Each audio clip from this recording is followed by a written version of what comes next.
You've also warned, you're saying it's a possible war, but the possibility that you're suggesting, and we should remind our viewers that you were the author of the Defence White Paper back 15 years ago. 2009. 2009. Yes, 15 years ago. Yes. Yep. So that was, you recommended a whole range of things, but they have not happened. So we're playing catch up. Well, I fear that the catch-up moment has passed. The time to deliver major platforms like submarines, which are very complex machines, frigates and other major platforms, the time has run out in the time frame of the possibility of conflict in the Pacific. William Burns, the director of the CIA, said last year, and I'm quoting on the public record material, I'm not referring to any classified information that I might be privy to or might have been privy to at one time. He's saying that in 2027, they have intelligence to suggest that the president of China has directed the PLA to be ready to launch an invasion. He hasn't made a decision to invade. Now, 2027, Kieran, is less than 3 years away, because if you look at tides and typhoons, the optimal time to invade would be about April. That's 33 months away. So we've run out of time for the major platforms. Now it's about bulking up the ADF that we have with as much that by way of munitions, explosives, weapons, torpedoes, mines, etc., that we can possibly arm them up with should tragically war come. And your warning about the risk of war has lifted from 10 to 20%. That's quite a jump.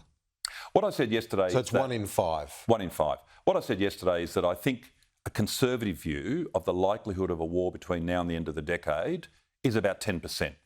If, however, like any modelling or conjecture about probabilities, you take a view that President Xi has got a greater appetite for risk, is willing to, if you like, double down on that bet, is willing to inflict pain on his own people. So if his risk appetite for the prize of getting Taiwan is higher, I say that the risk of war is as high as 20%. Do you?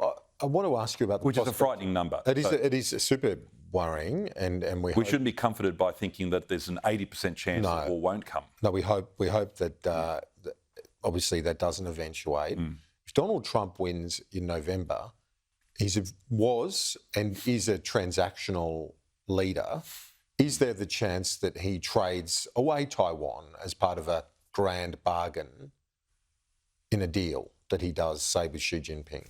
I think that's an overly simplistic way of thinking about it. If you look at his actual performance in his first presidency, and this presumes that he'll come back and having won the November election for a second presidency, if you look at his first presidency, he was very tough in terms of pursuing America's strategic interests in two respects.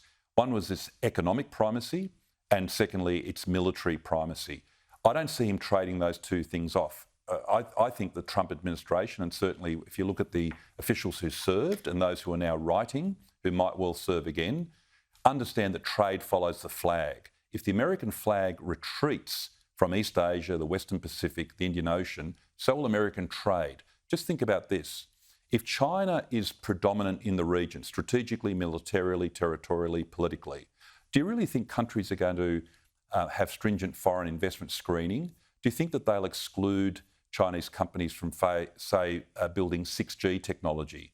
The whole dynamic of the region will change, and that will cost America economically.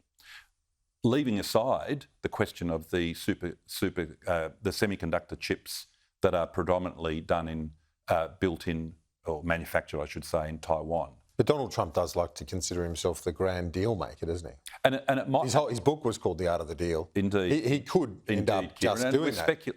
Indeed. We're speculating about the decision processes of one man. What I'm saying is look at the record. They did not retreat from the Pacific, and they did not retreat from American primacy in the Pacific. If anything, they doubled down. Well, it's been good to chat. I appreciate you coming in. Former Home Affairs Secretary Michael Pezzullo. We'll talk to you soon. Thanks, Kieran.